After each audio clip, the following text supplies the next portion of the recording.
Je m'appelle Clara Weston et l'histoire que je m'apprête à partager avec vous a transformé ma vie d'une manière que je n'aurais jamais pu imaginer. Le 12 octobre 2020, je n'ai pas simplement frôlé la mort, j'ai en fait traversé le voile de la vie pendant 21 minutes et 37 secondes.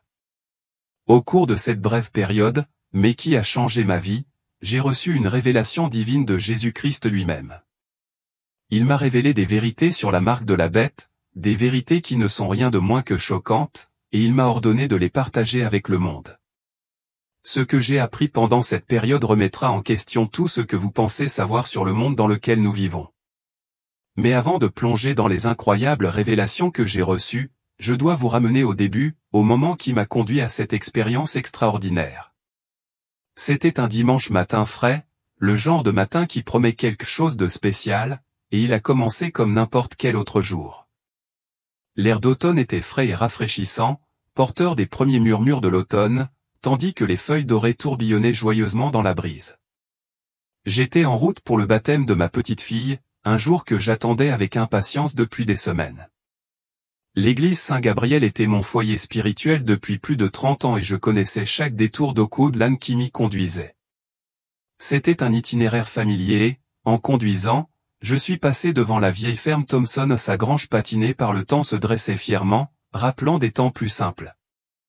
Je me souviens avoir pensé à quel point le temps était parfait pour une occasion aussi bénie. Le ciel était d'un bleu éclatant, le soleil chaud mais pas trop, et mon cœur débordait de joie, sachant que bientôt ma petite fille serait accueillie dans le giron de la famille de Dieu. La veille au soir, j'avais passé des heures à préparer une Bible familiale spéciale pour lui offrir un cadeau inscrit avec des versets sur la fidélité de Dieu à travers les générations. Je ne savais pas alors à quel point ces versets deviendraient prophétiques. Le dernier souvenir précis que j'ai de cette matinée est un rapide coup d'œil à ma montre, à 9h17, j'ai remarqué que j'arriverais suffisamment tôt pour participer aux derniers préparatifs de la cérémonie. Puis, sans prévenir, tout a changé en un instant. J'ai appris plus tard qu'un conducteur ivre, qui était éveillé depuis plus de 24 heures, a dévié dans ma voie. L'impact a été dévastateur et, à ce moment-là, j'ai eu l'impression que ma vie était finie. Mais Dieu, dans sa sagesse infinie, avait un dessein divin même dans cette tragédie. Ce qui semblait être la fin était en fait un rendez-vous divin, un rendez-vous qui allait m'ouvrir les yeux sur des vérités concernant le monde dans lequel nous vivons, des vérités qui modifieront à jamais les choix que nous ferons à l'avenir. Le passage de la vie à la mort s'est produit si rapidement que j'ai eu l'impression que c'était comme un battement de cœur. Un instant, je serrais le volant, et l'instant d'après, je me suis retrouvé suspendu dans un espace au-dessus de la scène chaotique qui se déroulait sous moi. Je pouvais tout voir, 2 camions de pompiers et une ambulance, leurs phares clignotant dans la brume matinale. La scène semblait surréaliste, presque sortie d'un rêve. Mais ce qui m'a le plus frappé, c'était le silence étrange qui enveloppait tout. Ce n'était pas l'absence totale de son, mais plutôt un silence étouffé, comme si le monde sous moi était filtré à travers une vitre épaisse. J'ai regardé, presque détaché, les ambulanciers s'affairer frénétiquement sur ma voiture cabossée. Ils utilisaient les mâchoires de la vie pour ouvrir la portière côté conducteur, leurs actions étaient rapides et expérimentées, malgré l'urgence de la situation. De mon point de vue, je pouvais voir mon propre corps affalé sur le volant, et pourtant je ne ressentais aucun lien avec lui. C'était comme si je regardais la vie de quelqu'un d'autre se dérouler, comme si j'observais un film de la vie d'une autre personne.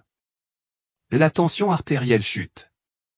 Il faut la sortir de là tout de suite, a crié l'un des ambulanciers, sa voix lointaine, comme si elle traversait l'eau. Je voulais les rassurer, leur faire savoir que j'allais bien, que je ne ressentais aucune douleur, aucune peur. En fait, j'ai ressenti une paix qui ne ressemblait à rien de ce que j'avais connu au cours de mes 63 ans de vie.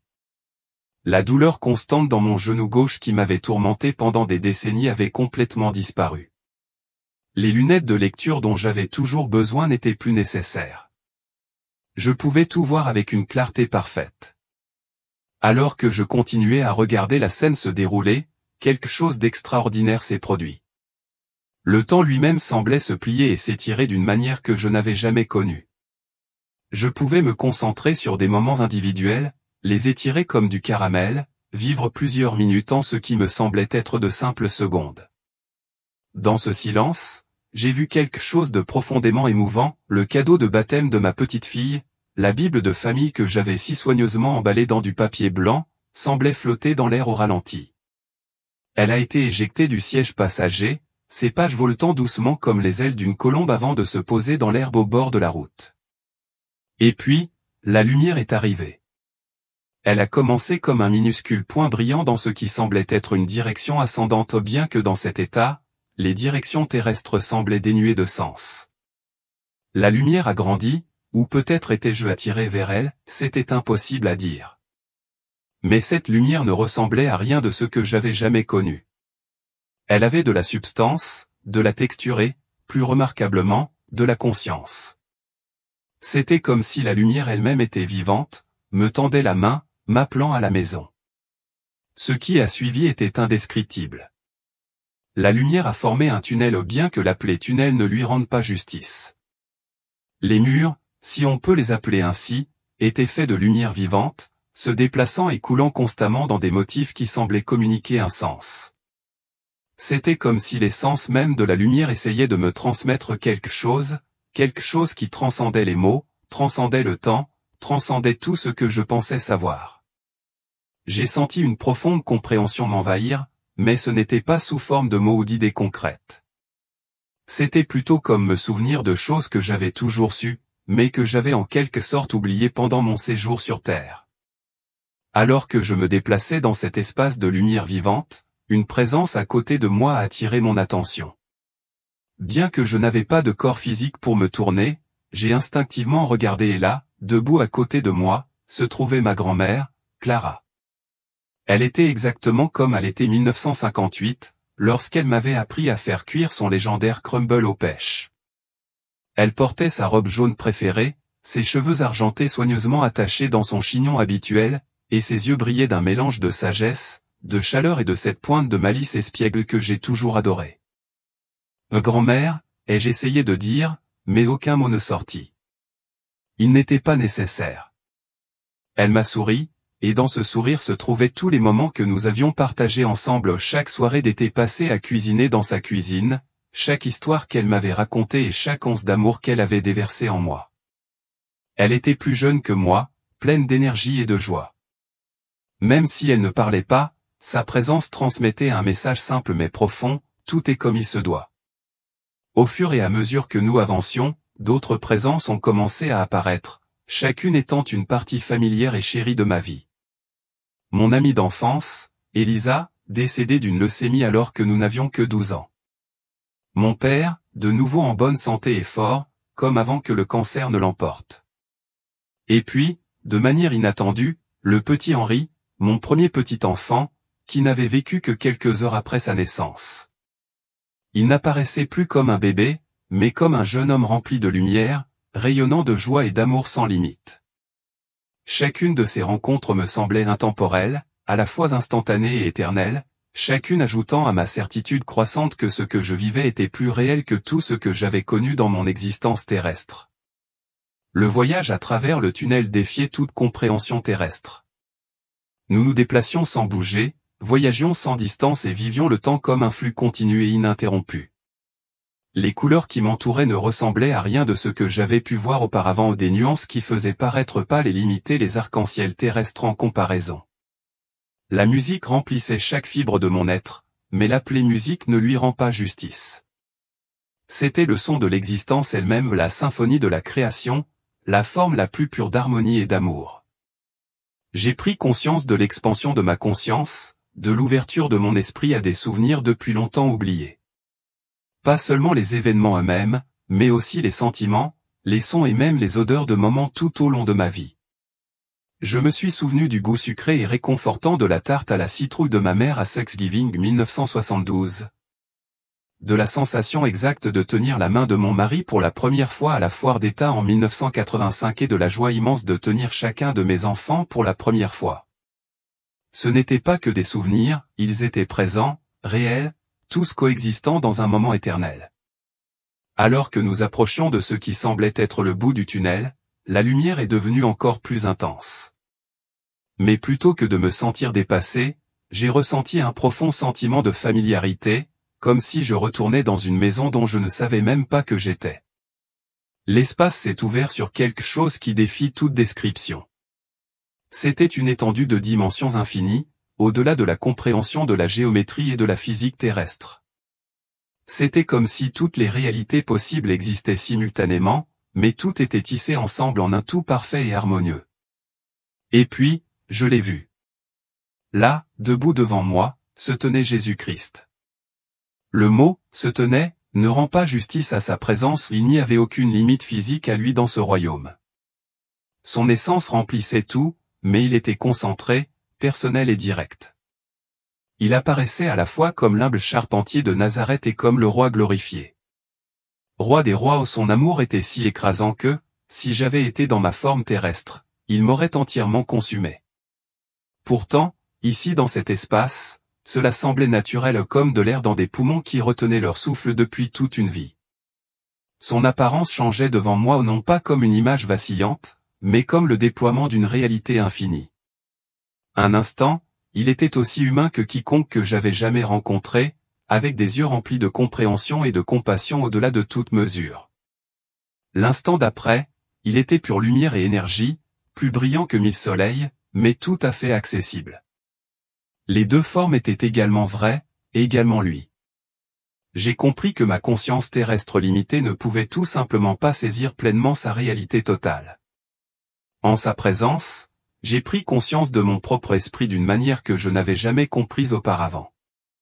Je pouvais voir comment chaque choix que j'avais fait, chaque personne que j'avais touchée, chaque prière que j'avais prononcée, s'était tissée dans la trame de l'existence.